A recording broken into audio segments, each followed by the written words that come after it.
Oi, pessoal. Hoje é segunda-feira, 15 de dezembro. Today is Monday, December 15th. Cara, o que aconteceu?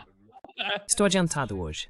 I don't know what's going on. Estamos viajando no tempo. Vou te renomear como Marty McFly.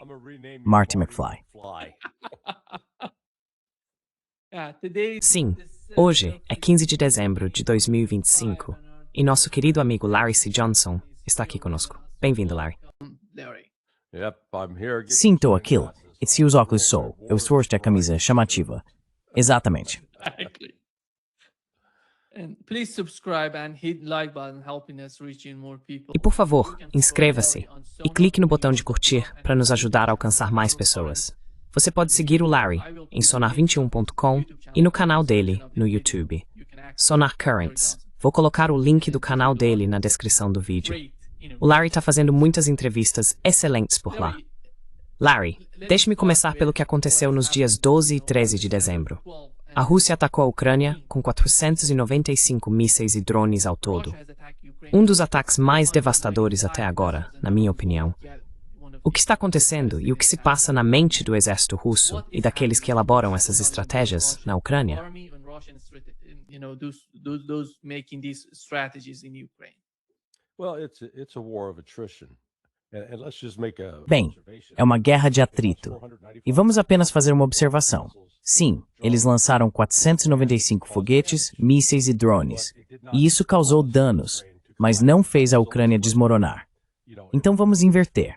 Sabe, se a Ucrânia tivesse feito algo semelhante contra a Rússia, o Ocidente diria: "Ah, cara, a Rússia está por um fio, vai colapsar a qualquer momento."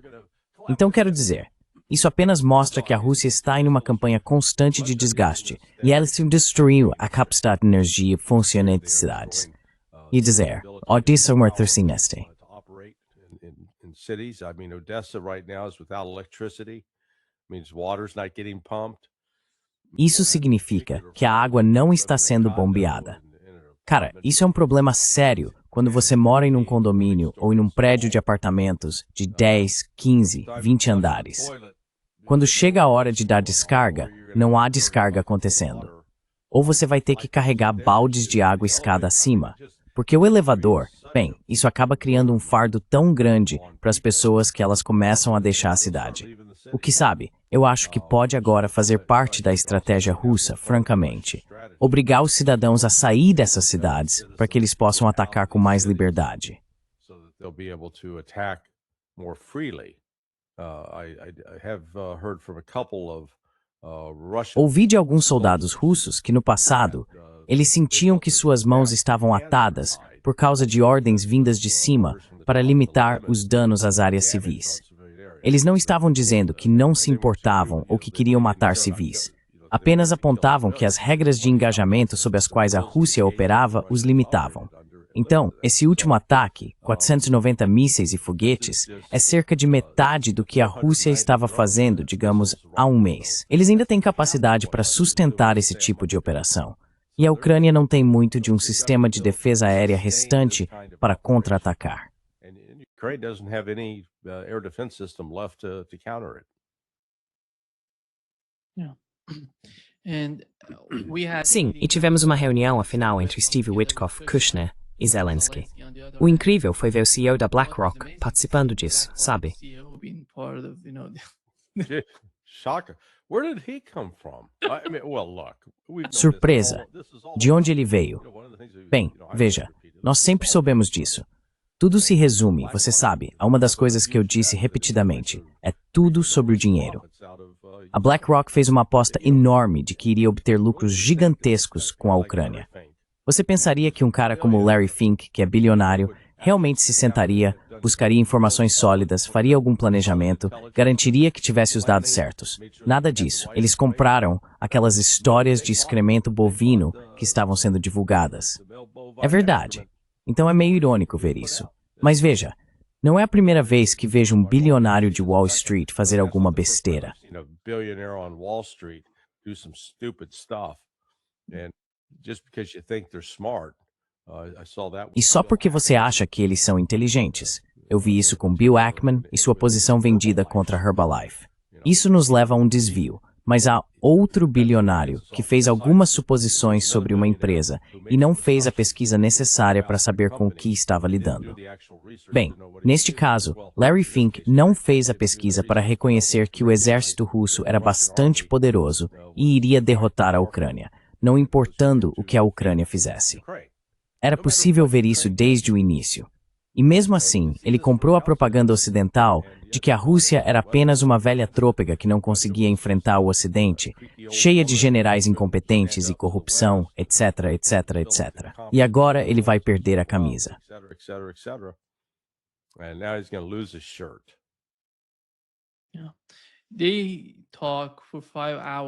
Sim, eles conversaram por 5 horas. Podemos supor que foram bem a fundo na situação da Ucrânia. Você acha que, afinal, como de um lado vemos que a Rússia quer que os ucranianos se retirem de Donbass e Donetsk, se não me engano, e por outro lado, a Rússia diz que se retiraria de Kharkov, Sumy e dessas regiões. Isso está acontecendo?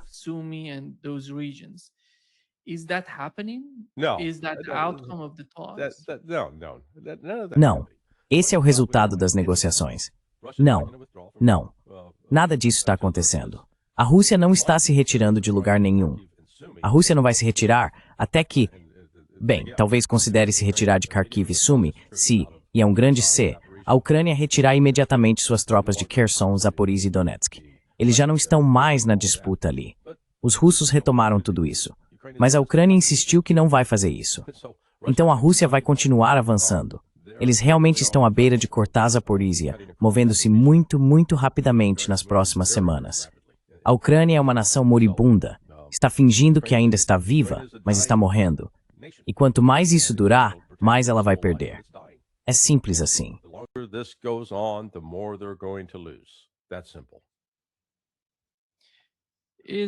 A eleição presidencial na Ucrânia é uma preocupação imediata para os russos.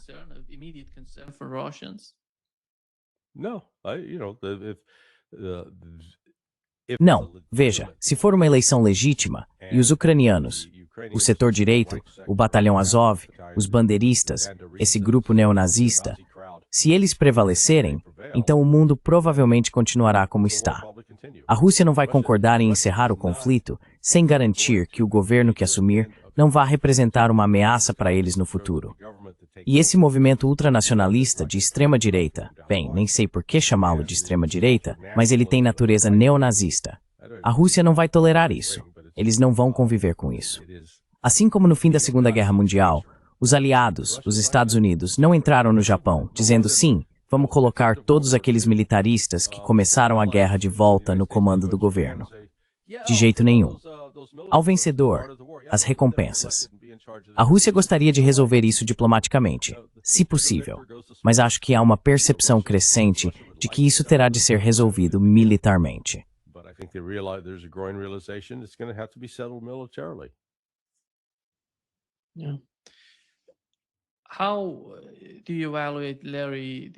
Como você avalia, Larry, a situação com a Europa? Porque a Europa, por um lado, quer ajudar a Ucrânia e participar da reconstrução do país, mas, por outro lado, não quer pagar por isso. Eles estão dispostos a financiar a continuação do conflito, mas quando se trata de reconstrução, falam em usar os ativos russos na Ucrânia. Você acha que o tom por parte dos europeus está mudando de alguma forma? Não, trata-se dos ativos russos.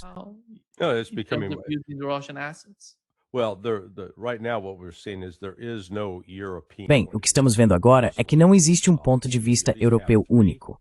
Há uma divisão. Existem pelo menos 3 países, ainda que menores: Hungria, República Tcheca e Eslováquia. Eles não querem ter parte alguma em uma guerra com a Rússia. Gostariam de ter relações normalizadas e laços econômicos com a Rússia. São Scholz, Macron e Starmer, Reino Unido, França e Alemanha, os maiores instigadores e agitadores. E do lado da União Europeia, temos von der Leyen, ou como eu prefiro dizer, a fim de mentir, e Kaja Kallas. Então, sabe, eles falam alto, usam um tom muito beligerante. Mas o que realmente podem fazer?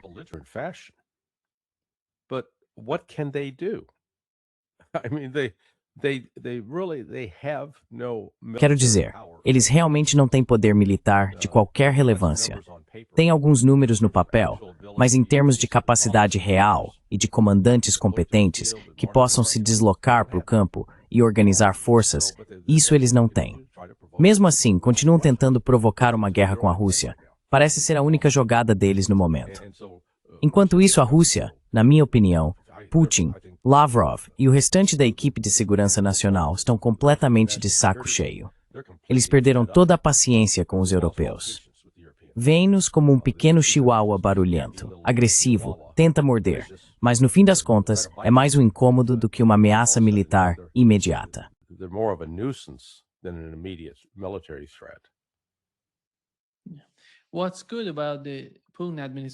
O que é bom na administração, Putin, é que eles estão sempre dispostos a conversar, a negociar. E, na minha opinião, eles nunca diriam não à Europa.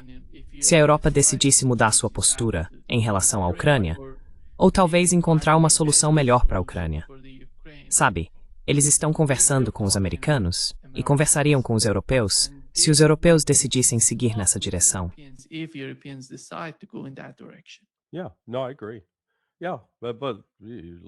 Sim, não concordo. Mas veja, a Europa está cometendo suicídio.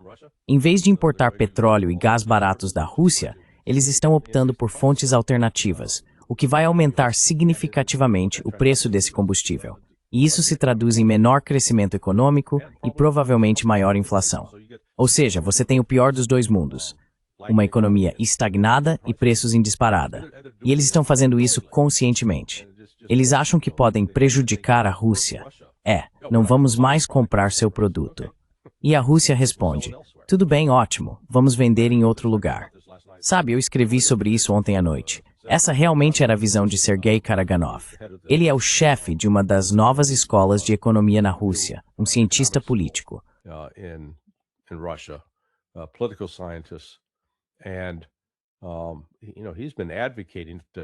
E sabe, ele vem defendendo essa guinada para o Oriente, que basicamente diz, veja, passamos 300 anos tentando, bajular os europeus, tentando fazer parte do grupo europeu. Queríamos fazer parte do clube deles, e os europeus não quiseram. O resto da Europa basicamente não quis ter nada a ver com a Rússia. Sabe, essa arrogância. Eles são apenas um bando de eslavos, não são tão inteligentes ou tão refinados e cultos quanto nós. E, na verdade, parte disso remonta à divisão religiosa entre a Igreja Católica e a Igreja Ortodoxa. Sabe, ambas são cristãs, mas brigaram e se separaram por causa da interpretação do Espírito Santo. Então, por 300 anos, a Rússia tentou, por assim dizer, se aproximar e foi constantemente rejeitada.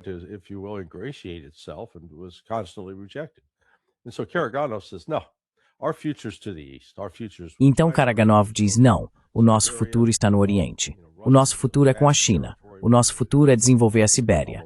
Veja, a Rússia é um território vasto, com recursos naturais quase incalculáveis e está forjando laços com a China e a Índia, que provavelmente serão, digamos, esforços colaborativos. É para isso que estão se movendo.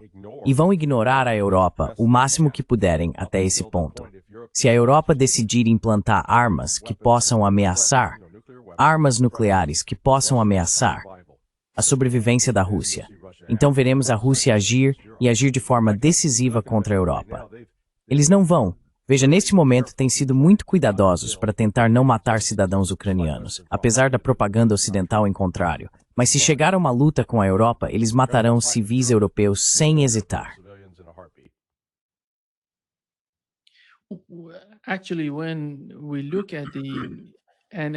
Na verdade, quando olhamos para a NSS, a Estratégia de Segurança Nacional, o ponto positivo é que há um reconhecimento da realidade na Europa e na Ucrânia.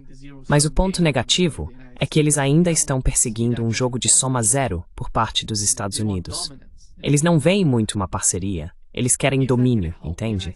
Certo, isso vai ajudar os Estados Unidos? Você mencionou aquele estrategista russo Karaganov, certo? Eu gostaria de saber o quanto do que está acontecendo na Rússia é realmente noticiado nos Estados Unidos, porque parece que vocês não se importam muito com isso.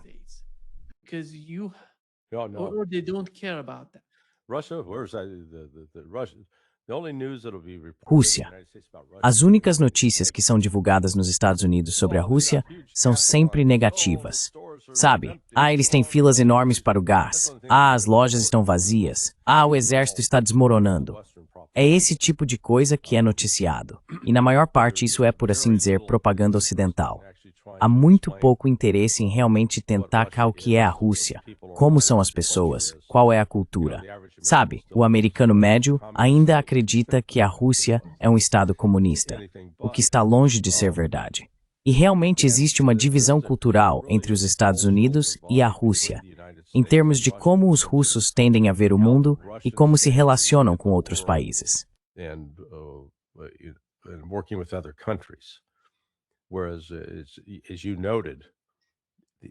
Como você observou, os Estados Unidos têm um modelo baseado no que eu chamaria de exploração colonial. O que podemos tirar dos outros? Precisamos controlar, precisamos dominar. Esses outros países têm que fazer o que queremos que façam. Eles não podem seguir seu próprio caminho, precisam estar sujeitos a nós. A mentalidade russa é muito mais colaborativa. Por exemplo, quando trabalham com o Irã, eles não chegam aos iranianos dizendo, olha, é assim que vocês vão fazer. Não, é baseado em respeito mútuo e disposição para coisa, e buscar-se, mas não se mexer impondo o que devem fazer.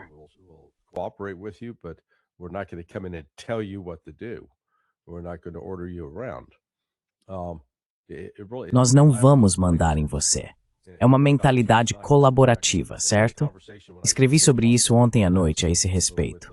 Tive uma conversa na última vez em que estive em Moscou com Vyacheslav Fetizov. Fetizov é uma lenda do hóquei russo, um dos maiores jogadores de todos os tempos.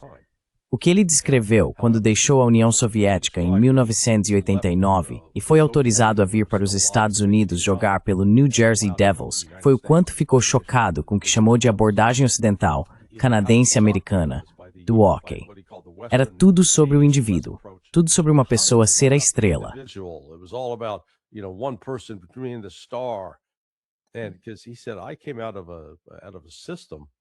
Ele disse, eu vim de um sistema que enfatizava o trabalho em equipe, em que precisávamos operar como uma unidade.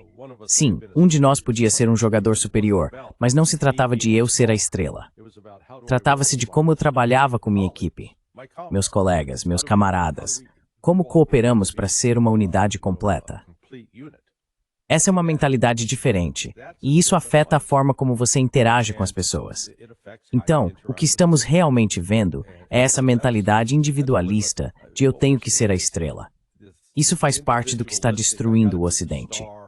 E sabe, estamos testemunhando o fim desse sistema. Ele não vai acabar na próxima semana, nem no próximo mês, nem mesmo daqui a um ano, mas está morrendo bem diante dos nossos olhos.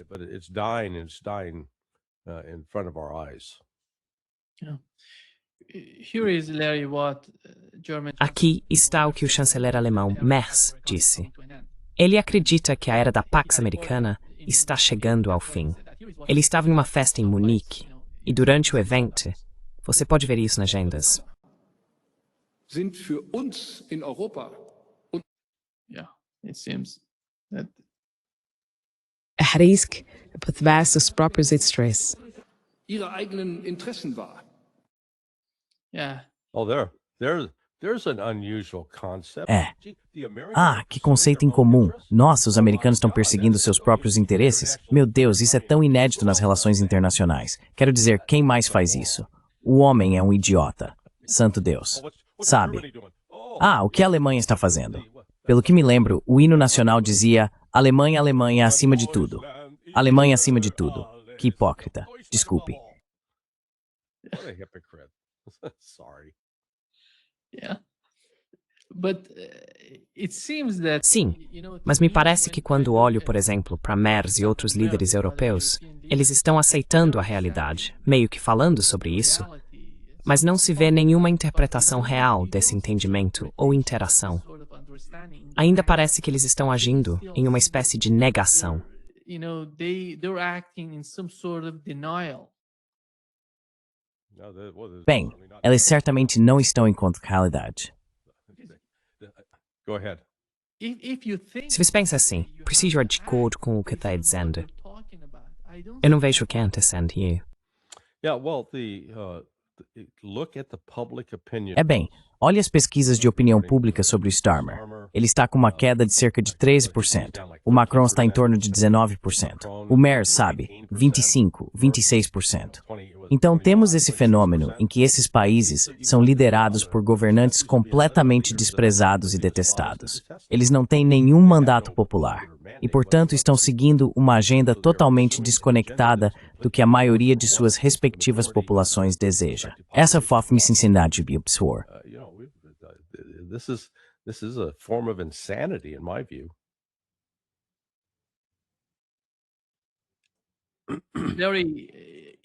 Larry, você mencionou que há algum tipo de divisão na Europa.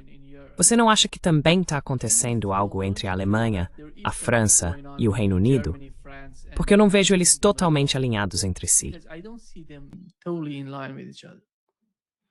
No, but they are. Não, mas eles até têm divergências com a UE. Com von der Leyen pressionando para confiscar os ativos russos, houve alguma resistência de Macron e até de grandes bancos europeus contra essa medida. Então eles não estão unidos nesse ponto. E eles realmente não elaboraram uma estratégia militar unificada também. Como já comentamos antes, eles querem que a Ucrânia forneça todos os soldados. Ei, forme um exército de 800 mil homens. E aí está a Ucrânia, basicamente com 1/10 da população desses três. Não há pensamento racional sendo aplicado à política externa na Europa. É tudo emoção, um ódio à Rússia. E acho que parte desse ódio está enraizada na postura da Rússia em relação ao que podemos chamar de valores tradicionais. A Europa se tornou um verdadeiro espetáculo bizarro em termos de sua adesão ideológica. In terms of its ideological embrace. Sabe, a Alemanha está sofrendo de uma forma que nenhum outro país está neste momento. Não sei se você viu a reportagem do Financial Times dizendo que a Volkswagen está fechando uma fábrica na Alemanha pela primeira vez em 88 anos. First time. Yeah. They survived. Sim, eles sobreviveram à Segunda Guerra Mundial, mas não conseguiram sobreviver a Merkel e Olaf Scholz. And Olaf Scholz. Esses são impactos enormes, sabe? Quando você olha para a sociedade, como a economia da Alemanha, como isso vai ajudar o Merz? Eu não sei.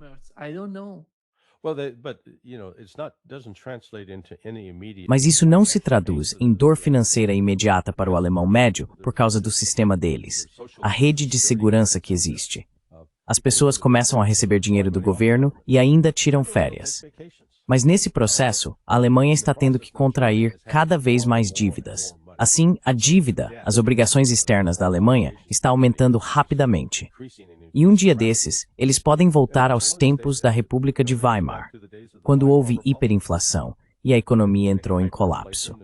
A trajetória em que a Alemanha está não é boa, porque não foi apenas a Volkswagen que fechou. Eles estão perdendo várias indústrias, e algumas estão fazendo as malas e se mudando para o exterior. A Alemanha, que antes foi realmente um milagre no pós-Segunda Guerra Mundial, reconstruída e novamente transformada na potência industrial da Europa, já não é mais isso.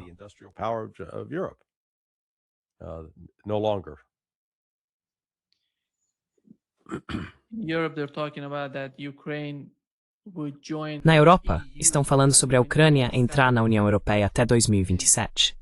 E olhando para a Europa hoje, vamos supor que todos concordem com a entrada da Ucrânia. Mas a UE está realmente preparada para isso? A Ucrânia vai ser pior do que qualquer pesadelo que eles já tiveram até agora.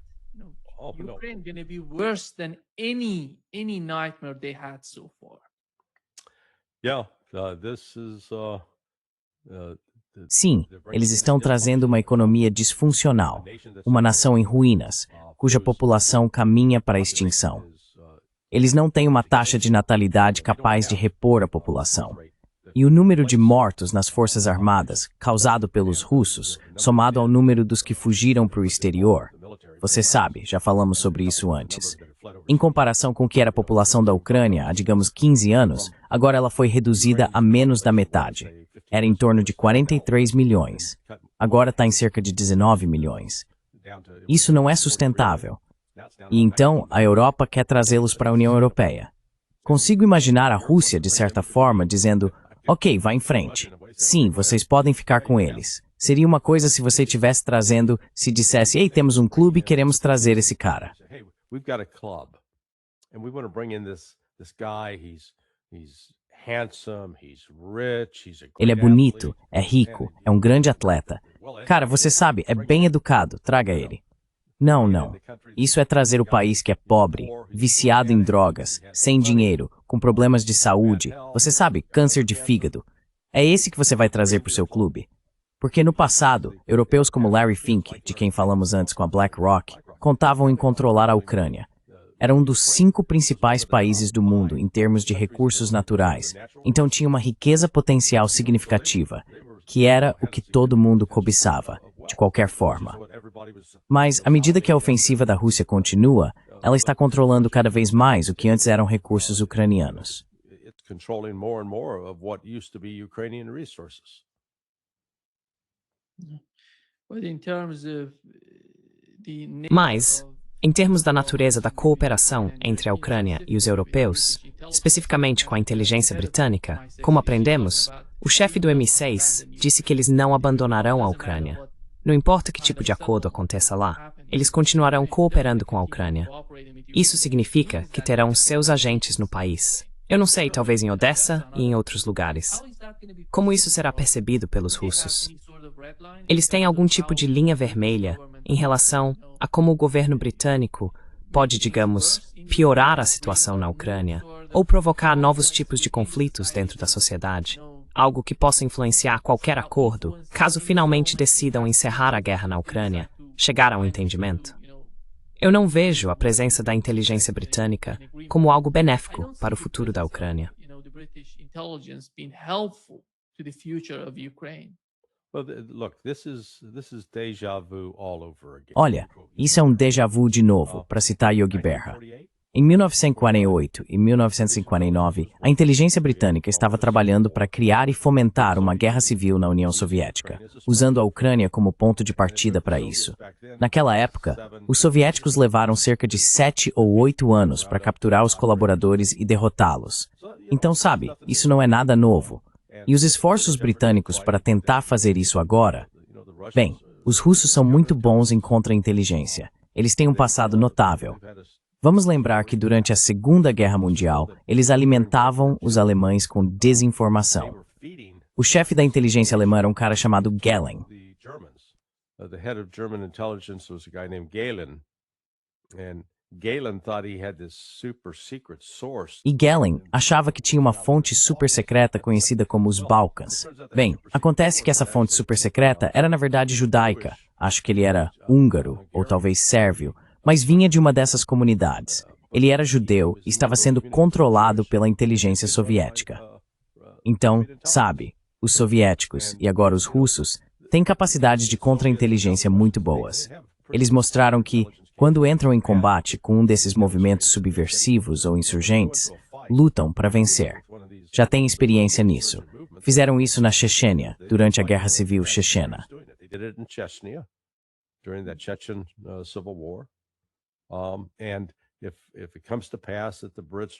E se acontecer de os britânicos tentarem, você sabe, manter a insurgência viva no oeste da Ucrânia, a Rússia vai lidar com isso também.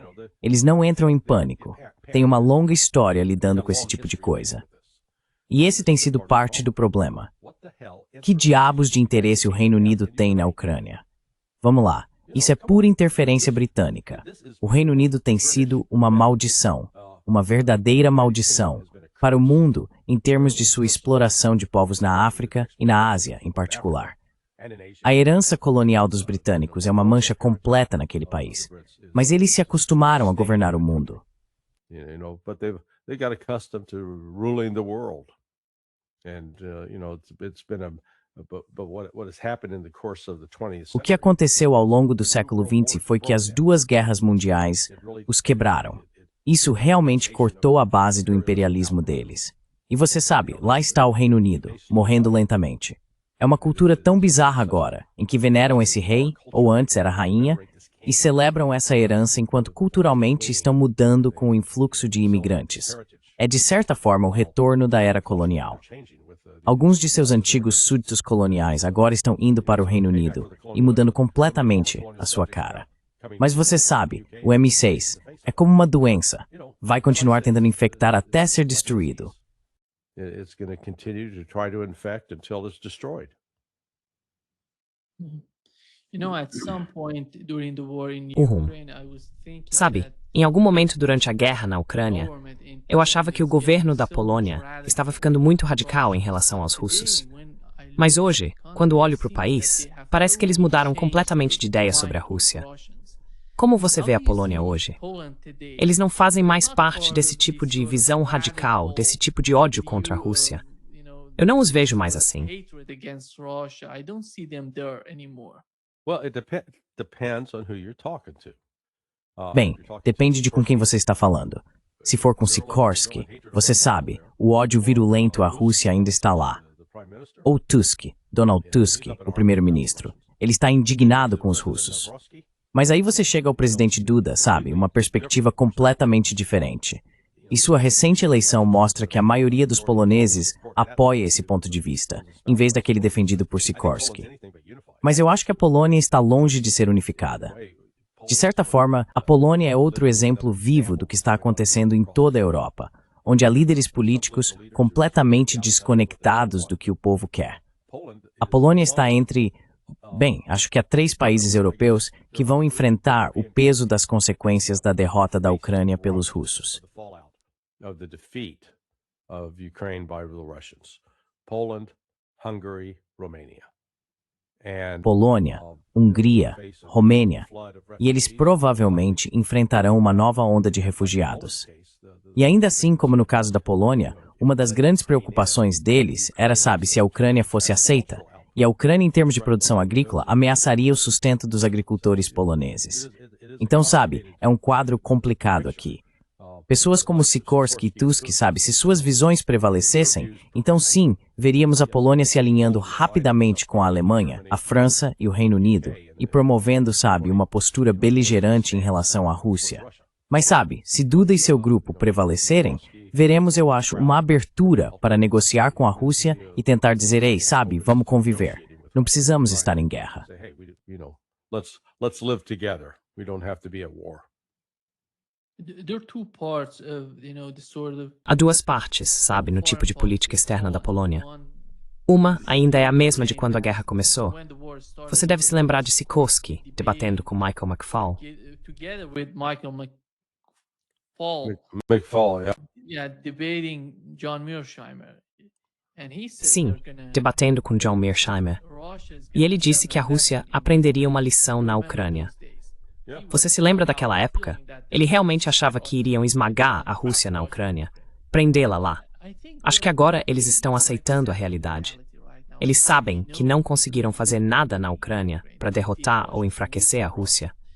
E também foram afetados pelo conflito de outras formas, como os refugiados, os imigrantes que estão indo para a Polônia. Mas a dura realidade, Larry, é o que aconteceu no campo de batalha. Muitos soldados poloneses, mercenários, foram para lá e aprenderam o quão forte a Rússia é no campo de batalha. Well, I think the last number I saw was an estimated. Bem, sim, acho que o último número que vi foi uma estimativa de 12 a 15 mil poloneses que morreram lutando ao lado da Ucrânia. Um número significativo. Eles não estavam lá como parte do exército polonês oficial, mas ainda assim lutavam do lado ucraniano. E, novamente, o que é tão bizarro em tudo isso é que o governo atual da Ucrânia reflete a ideologia de Stepan Bandera da Segunda Guerra Mundial. Bem, o que Bandera fez? O movimento dele esteve envolvido no assassinato de cerca de 150 mil poloneses, o massacre de Volhynia, que ocorreu ao longo de vários meses. Então você pensaria que os poloneses estariam, na verdade, alinhados com a Rússia nesse aspecto. That the Poles would actually be aligned with Russia in this regard. But, you know, again, within Polish history. Mas você sabe, novamente, dentro da história e da memória polonesas, eles culparam os soviéticos pelo assassinato de intelectuais e políticos poloneses no início da Segunda Guerra Mundial. Então, sabe, eles têm motivos de ambos os lados para odiar os ucranianos e odiar os russos. Ou pelo menos sabe para não esquecer a história. Mas a Polônia sozinha não tem força para lutar contra a Rússia de forma alguma. E ainda assim, a OTAN vem transformando a Polônia, fazendo dela a ponta da lança, construindo bases militares tanto na Polônia quanto na Romênia. Esses dois países em particular estão sendo usados de forma cínica pelo Ocidente. Are being used, I say used cynically by the West. Yeah. Sim. Você acha que eles estão compartilhando esse tipo de informação com outros países europeus, como o Reino Unido, a França e a Alemanha, sobre o que vivenciaram no campo de batalha? There doesn't appear to be any appetite. Não parece haver, em toda a Europa, qualquer disposição para realmente fazer uma avaliação objetiva do que está acontecendo no campo de batalha. Eles continuam se enganando, convencendo-se de que os russos estão sofrendo mais baixas do que os ucranianos, de que os ucranianos estão vencendo os russos. É um mundo de fantasia agradável em que vivem, mas que não tem nada a ver com a realidade. E é por isso que, um dia, a realidade vai desabar sobre a Europa. Com a derrota da Ucrânia, os europeus terão de lidar com as consequências de uma onda de refugiados entrando em seus países.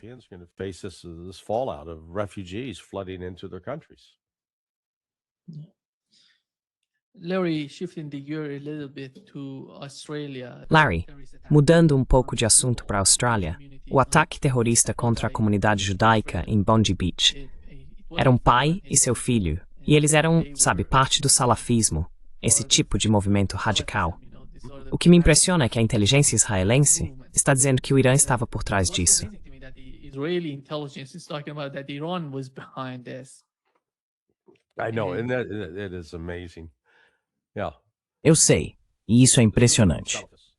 Sim, os salafistas sunitas têm raízes que remontam, sabe, esses dois eram, acredito, um pai e um filho paquistaneses.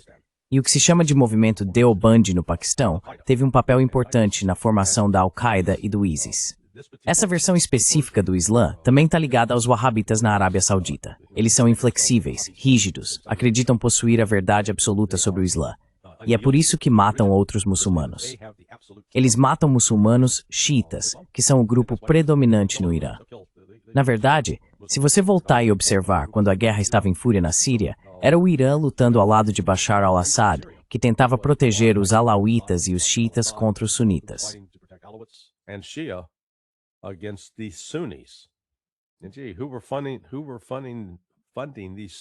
E veja só, quem estava financiando esses sunitas? Seria o Ocidente, os Estados Unidos, o Reino Unido. É importante observar que, pelo que acredito, foi um cidadão sírio, um ex-cidadão da Síria, quem realmente enfrentou um dos atiradores, o filho, e o impediu de atirar, desarmando-o. Então, sabe, não foi apenas como o Ocidente gosta de retratar, o Islã como uma religião violenta. Não. Trata-se desse grupo específico dentro da comunidade sunita, porque há muitos outros muçulmanos sunitas que rejeitam esse tipo de crueldade. E veja, isso foi um ato puro de terrorismo. Nunca há justificativa para sair atirando em civis desertos.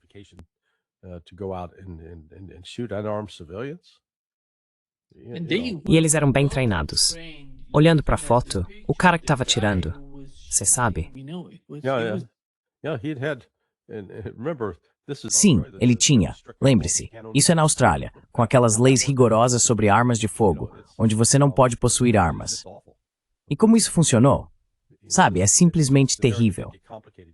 Mas a narrativa ficou mais complicada ontem, quando um muçulmano da Síria interveio para impedir aquele fanático enlouquecido do Paquistão. É só mais um lembrete de que esse esforço para instigar e incitar esse tipo de violência, o Ocidente teve um papel nisso, ao incitar e financiar. Está tudo conectado. Sabe, vimos na Síria outro dia, 2 soldados americanos e seu intérprete foram mortos por, entre aspas, o ISIS. O al-Jolani não fazia parte do ISIS? Ah, é verdade. E depois ele se separou deles, al-Nusra. E depois do al-Nusra para o Hayat Tahrir al-Sham. Então, mais uma vez, temos sido facilitadores. Os Estados têm sido um facilitador disso. E depois isso volta e morde a gente na bunda.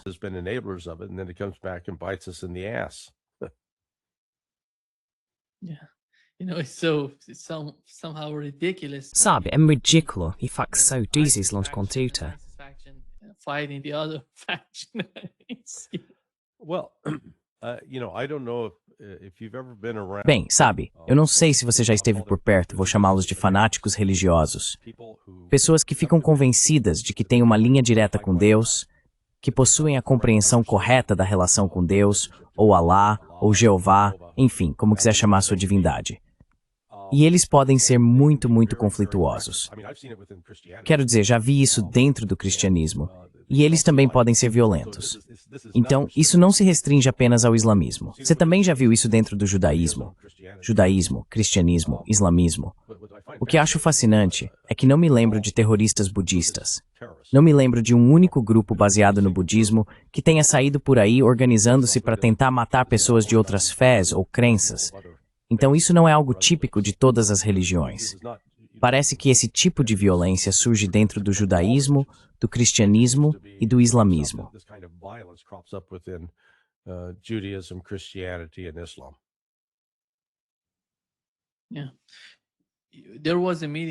Sim, ontem houve uma reunião no Irã, Larry, com a presença do Irã, China, Rússia, todos esses países ao redor do Afeganistão que estão preocupados com o que está acontecendo lá. Eles estavam discutindo sobre tropas estrangeiras voltarem a entrar no Afeganistão. E todos esses países se opõem a esse tipo de política.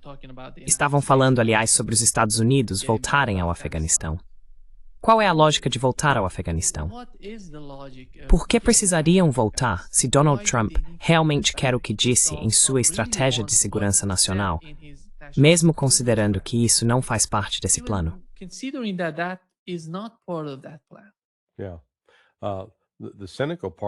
A parte cínica de mim disse que precisamos reativar o comércio de drogas, fazer as drogas voltarem a circular, colocar a heroína de volta nas ruas. Sabe, porque o Talibã chegou e reprimiu isso. John Kiriakou contou uma história pessoal interessante que viveu depois de deixar a CIA, quando trabalhava no Capitólio, com o Comitê de Relações Exteriores. Ele disse que, em uma viagem de averiguação ao Afeganistão, acabou conversando com um dos fazendeiros, e o fazendeiro basicamente disse: "Olha, fomos incentivados pelos americanos a cultivar as papoulas de heroína. Por quê? Porque os Estados Unidos queriam usar o comércio de drogas, esperando que a heroína fosse parar no Irã e na Rússia, viciando as pessoas e destruindo suas sociedades." So that it would ruin their societies. Do I believe that? Absolutely, 100%. Eu acredito nisso? Absolutamente. 100%. Não há nenhuma razão justificável no mundo para os Estados Unidos voltarem ao Afeganistão. E veja, acho que isso é conversa fiada. Se os Estados Unidos tentassem voltar, vamos lá, já levamos uma surra lá uma vez. Vamos voltar e pedir mais uma dose? Por favor. Isso sempre vem envolto nessa ideia de que precisamos conter o Irã ou enfraquecer a Rússia. É uma forma de doença mental, esse apego a uma mentalidade imperial. Na nomenting the States Unidos inengs e defressen, which broke beneng imidinegam antes. It's then our scenes. That fine. Power that it once had. That's slipping away.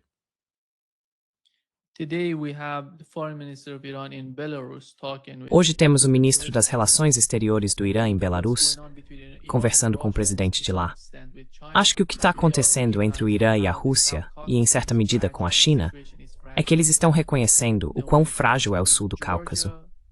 A situação é frágil, e quando se trata da Geórgia, da Armênia e do Azerbaijão, ninguém quer a OTAN nessa região. Esse é um dos principais objetivos. O Irã não quer a OTAN nesses países. A Rússia não quer. E eu não sei, os Estados Unidos ainda estão considerando estar na Armênia e no Azerbaijão? Oh, yes. No, listen, Sim. Não, ouça. Tenho certeza de que existem diretivas presidenciais assinadas, determinações, que permitem à CIA conduzir operações secretas nos 3 países. E sabe, às vezes é algo aberto, como por meio da USAID e da ajuda pública, mas o objetivo geral é subverter os governos da Geórgia, da Armênia e do Azerbaijão, transformá-los em fantoches do Ocidente e usá-los como bases para lançar ataques e operações subversivas contra a Rússia e o Irã. Eu acredito plenamente nisso. Acho que é isso que está acontecendo. Mas sabe, o Ocidente está enfrentando alguns desafios nesse sentido. E até agora, os russos têm sido bastante eficazes em conter isso. And so far, the Russians have been pretty effective in countering it. Yeah. The other thing, Larry, about the case Sim. of Australia, Netanyahu Outra coisa, said Larry, sobre o caso da one Austrália. reason Netanyahu declarou que uma das razões para o aumento do antissemitismo é o reconhecimento do Estado palestino pelos europeus, talvez pela Austrália, e que tudo isso estaria, de alguma forma, criando uma nova atmosfera contra os judeus. Como esses dois conceitos estão relacionados? Não vejo como a ideia de um Estado palestino contribui para o ódio contra os judeus. Palestinian state contributing to the hatred toward Jews. Well, let's be clear. Bibi Netanyahu's Bem, vamos ser claros. Bibi Netanyahu é um dos maiores antissemitas do mundo por causa de seu ódio aos palestinos. Os palestinos e os árabes são povos semitas. Se quiser, as raízes das línguas determinam que eles são semitas. Os palestinos têm geneticamente mais em comum com os habitantes originais daquela região. O Levante, o que hoje conhecemos como Israel, Gaza, Jordânia, Síria. Os palestinos têm mais em comum geneticamente do que todos esses judeus askenazes que vieram da Europa. Eles são mais europeus do que semitas. E então jogam esse termo por aí, antissemita. Se você odeia palestinos, se você odeia árabes, você também é antissemita, certo? E eles querem confundir as coisas, fazer com que o antissemitismo seja apenas sobre odiar judeus. E isso não é, sabe, do meu ponto de vista, não é sobre odiar judeus.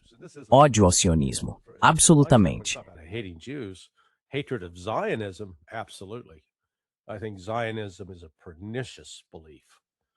Acho que o sionismo é uma crença perniciosa. Tem sido a fonte de grande mal e grande sofrimento. Tudo gira em torno de uma construção mítica de crença sobre o judaísmo.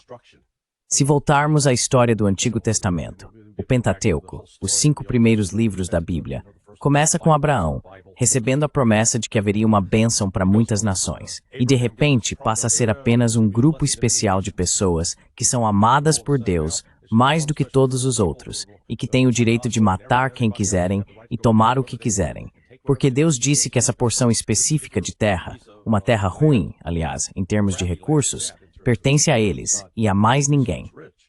Todo o conceito do sionismo está no mesmo nível do comunismo em termos de ser um dos grandes males do nosso tempo.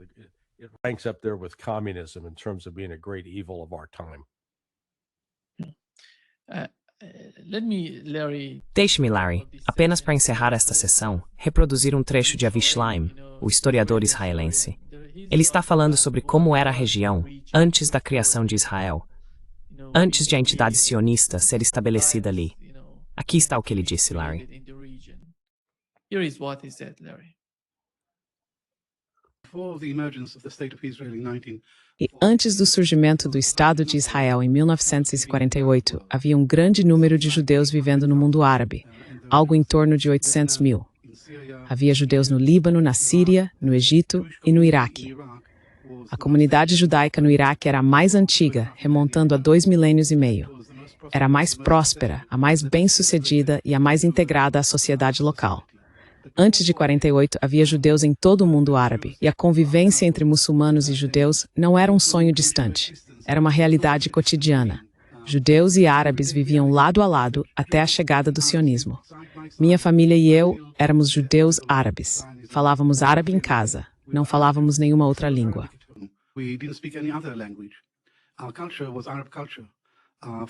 Nossa cultura era a cultura árabe. Nossa comida era a mais deliciosa, apimentada comida do Oriente Médio. Não era comida europeia. Então, em todos os sentidos da palavra, éramos judeus árabes. Nós, judeus árabes, tínhamos muito mais em comum, linguística e culturalmente, com os não-judeus ao nosso redor. Tínhamos muito mais em comum com eles do que com os judeus da Europa Oriental. Em março de 1950, o parlamento iraquiano aprovou uma lei dizendo que qualquer judeu que quisesse deixar o país estava livre para fazê-lo. Eles tinham 1 ano para se registrar e sair com um visto só de ida. No início, poucos judeus se registraram para partir. Depois, ao longo do ano seguinte, 5 bombas explodiram em locais judaicos em Bagdá, criando pânico e ajudando a precipitar o êxodo para Israel. Yosef Basri, 28-year-old Yosef Basri, um advogado de 28 anos e ardente sionista, foi responsável por 3 das 5 bombas. Seu controlador era um oficial de inteligência israelense chamado Max Beinet, que lhe deu as ordens e o TNT. Em 1950, havia 135 mil judeus no Iraque. No final de 1952, restavam apenas cerca de 10 mil judeus e 125 mil haviam ido parar em Israel. Saímos do Iraque como judeus e chegamos a Israel como iraquianos. O problema é que Israel afirma ser o Estado dos judeus, afirma falar em nome de todos os judeus em qualquer lugar. Mas o sionismo é uma coisa askenazi, não tem nada a ver conosco. Yeah. Sim, tsirptha. Sim, tsgali, namatorkorokridista. Agreement. Yeah. I don't see, Sim, eu não vejo nenhum conflito entre muçulmanos, judeus e cristãos naquela região, Larry, porque a região é muito antiga. As tradições, a história são tão ricas. Dá pra ver que essas pessoas têm muito em comum. Seus ancestrais viveram juntos. Não é algo novo. ancestors were living together. Yeah. It's not something new. Well, there's still Jewish. Ainda existe uma presença judaica em Teherã. Quero dizer, isso remonta a séculos atrás. O advento do sionismo, como eu disse, está no mesmo nível do comunismo em termos de gerar morte, destruição e caos. É realmente, na minha opinião, uma ideologia maligna. It really is. It's an evil ideology, in my view. Yeah. Muito obrigado Thank you por so estar much, conosco Larry, hoje. for being with us. É um grande prazer. Great pleasure. All right. Certo. Feliz por começar a semana com você. Nos vemos na sexta-feira. Friday. Até mais. Bye-bye. Okay. Certo. Bye bye. Tchau.